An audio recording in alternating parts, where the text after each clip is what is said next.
In this video, we're going to be focusing on how to write the equation of circles when given the endpoints of the diameter. So let's just kind of look at a circle so we can see how we're going to approach this problem. And we'll sketch in the circle the diameter, which diameter goes from one side of the circle to the other side of the circle while going through the center of that circle. And so here is my center. And so my diameter, these are the endpoints of the diameter. In this example, they would be 7, 6, and -1, -8, not drawn to scale, but we can see these are the endpoints. How can I write the equation of a circle given this information then? Well, first off, look at the standard form. In the standard form, x minus h squared plus y minus k squared equals your radius squared. What do we need to know? Well, we need to know our center, and we need to know our radius. So let's focus on the center first. If I'm given these two endpoints, how can I find the center using that? Well, how does the center relate to these endpoints? The key word is here, it's the center. And so to find the center, it's the middle. It's the midpoint. So let's work on that first.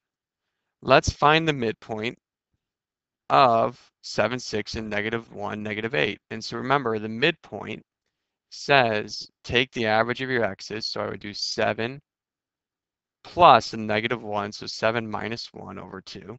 That'd be the x coordinate. And then take the average of the y's. I'd do 6 plus -8, so that's 6 minus 8 over 2. This gives me 6 over 2, and this gives me -2 over 2. And then we simplify from there. 6 over 2 is 3. -2 divided by 2 is -1. And so there is my center. So if I were to just look at what I know so far in my equation, x minus h, so I have x minus 3 squared, plus y minus k, so minus and -1 is y plus 1 squared, equals, well, I don't know my radius. That's what is missing. So I need to figure out, how do I find my radius? I found my center by realizing it's the middle, it's the midpoint of it. So the question is, how do you find the radius? Well, how does the radius relate to what we're given? Well, if we're given the diameter, the endpoints of it, can't I find the length of the diameter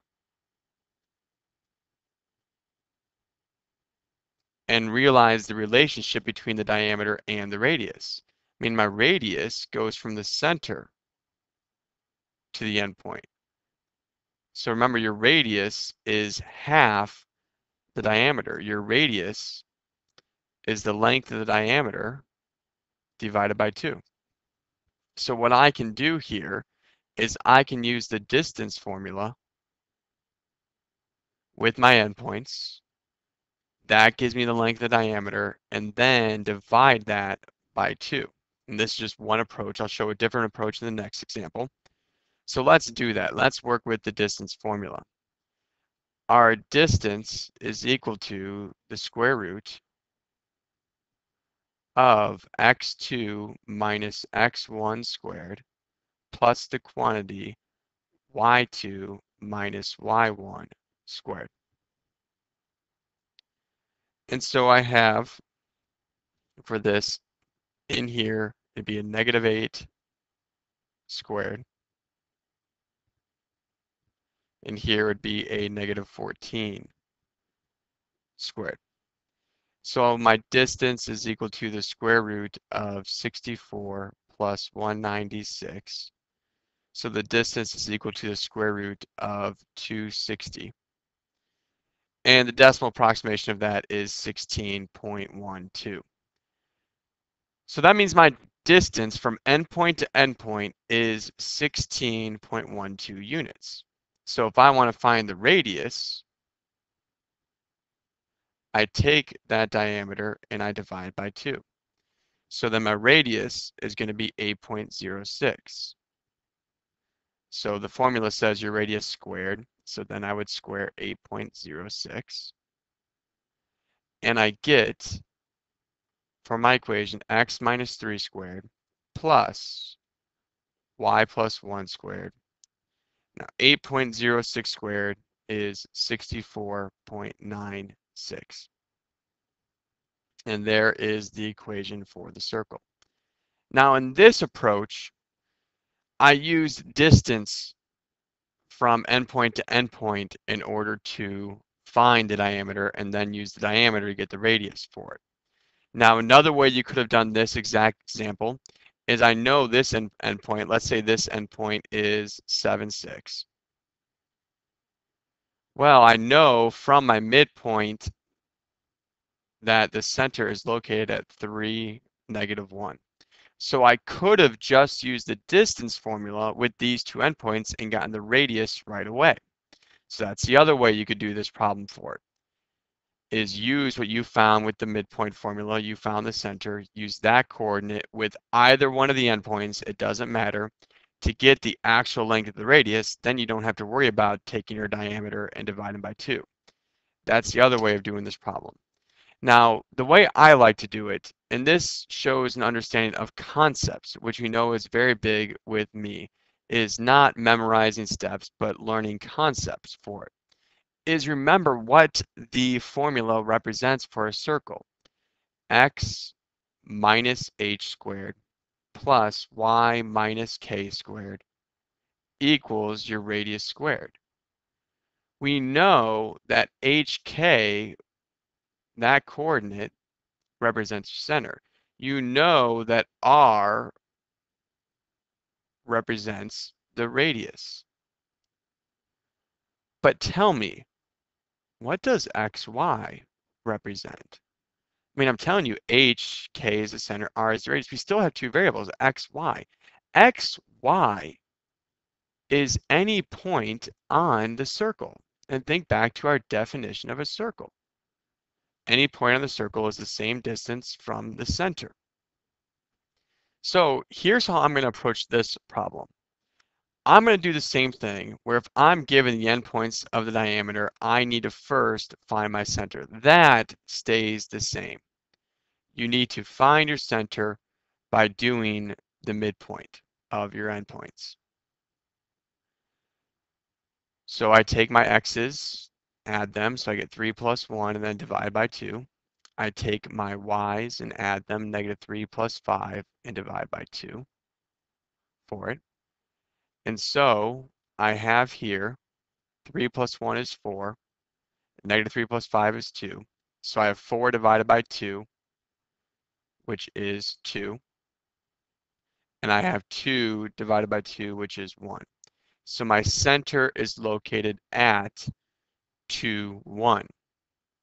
So now what I do is if I were to think about the formula, I know x minus 2 squared plus y minus 1 squared would equal my radius squared.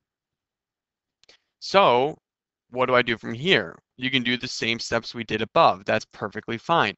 But here's what I like to do. These coordinates, 3, -3, 1, 5, they represent points on the circle. They're endpoints of the diameter. So these are points on the circle, which means they can be plugged in for our x and y values. So I'm going to choose either one. And so I take a look. I don't want to worry about whole minus and negative thing. So I'm just going to do this as my x and this as my y. I'm going to use 1, 5 so I don't work with negatives. And I just plug them in for x and I plug them in for y for it. So I'm going to have, instead of x minus 2, my x value for a point on the circle is 1. Instead of y minus 1, The y value for a point on the circle is 5. Well, don't know anything about my radius, but take a look now. On this left side, there's no more variables. I can do order of operations from here and get my answer. So 1 minus 2 is -1. I would square that. 5 minus 1 is 4. You would square that. So I have -1 squared is 1, and I get 4 squared is 16. So 1 plus 16 equals your radius squared for it. So 17 equals r squared. What's nice about using this approach is I don't have to worry about the decimals that I had to worry about before. I'm not dealing with square roots because my formula says to do x minus h. So x minus 2 squared. Then add y minus k. So y minus 1 squared equals your radius squared. Well, that's what 17 is. And so this approach, I don't have to worry about doing the square root. I can just plug in my point on the circle for my x and y values and do order of operations to get r squared right away without dealing with square roots, without dealing with dividing by 2 to get the radius.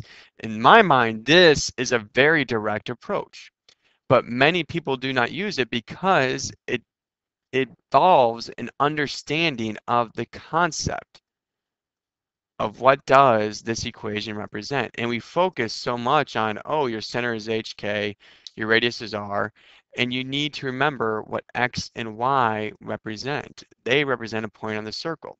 So if I give you endpoints of the diameter, those represent points on the circle. So I could plug those in and solve for my radius without involving the distance formula at all. So I hope you found this video helpful, and you can move on to the last video in the series.